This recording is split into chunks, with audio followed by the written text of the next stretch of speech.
কিন্তু আল্লাহ সুবহানাহু ওয়া তাআলা বলেছে, যেই ব্যক্তি আমার কাছে ক্ষমা চাইবে তার উপর আমি ক্ষমাও করব, দয়াও করব।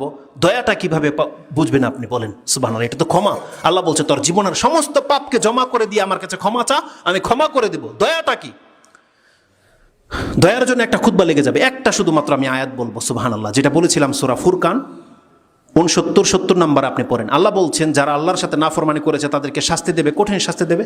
তারপরে 70 নম্বর আয়াত আল্লাহ বলতেছেন, ইল্লা মান তাবা ওয়া আমানা ওয়া আমিলা আমালান সালিহান উলাইকা ইউবাদদিলুল্লাহু সাইয়্যাতিহিম হাসানাত ওয়া কানা আল্লাহু গফুরার রহিমা।